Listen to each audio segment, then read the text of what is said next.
بسم اللہ الرحمن الرحیم۔ ایک سال گاؤں پر شدید قحط آ گیا، کھیت سوکھ گئے، کنویں خشک ہونے لگے اور لوگوں کے گھروں میں فاقوں کی نوبت آ گئی۔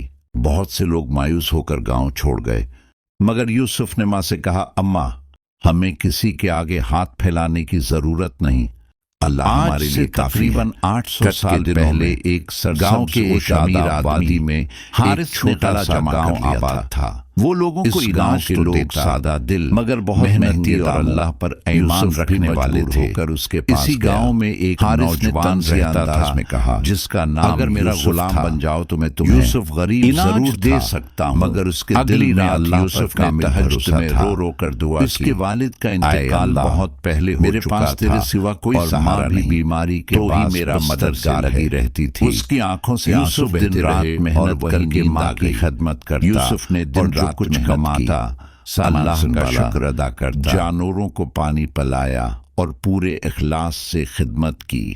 قافلے کے سردار کو اس کی ایمانداری بہت پسند آئی۔ روانگی کے وقت اس نے یوسف کو سونے کے اناج اور کپڑے دیے اور کہا، یہ تمہاری محنت کا صلہ ہے۔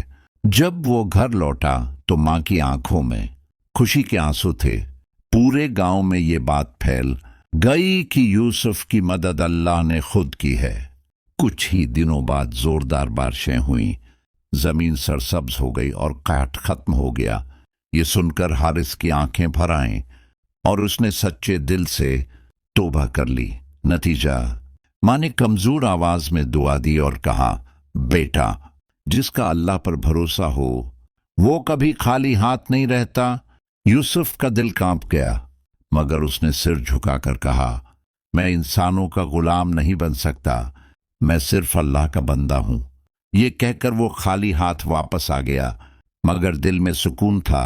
صبح جب وہ اٹھا تو ماں نے بتایا کہ گاؤں کے باہر ایک اجنبی قافلہ آیا ہے۔ یوسف وہاں پہنچا تو معلوم ہوا کہ وہ تاجر ہیں جو بارش میں پھنس کر اپنا کچھ سامان چھوڑنا چاہتے ہیں۔ قافلے کے سردار نے اعلان کیا، جو شخص ایمانداری سے ہماری مدد کرے گا ہم اسے اس کا حق ضرور دیں گے۔ یوسف نے شکر ادا کیا اور دل ہی دل میں کہا، یا اللہ، یہ سب تیرا کرم ہے۔ ادھر حارث، جس نے ذخیرہ اندوزی کی تھی، اس کا اناج سڑ گیا۔ لوگ اس سے دور ہو گئے اور اسے اپنی غلطی کا احساس ہوا۔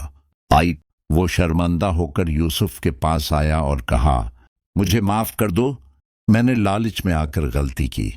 یوسف نے مسکرا کر کہا، میں نے تو اسی دن تمہیں اللہ کے سپرد کر دیا تھا۔ اگر حالات کتنے ہی مشکل کیوں نہ ہوں، مایوسی کو دل میں جگہ نہ دیں۔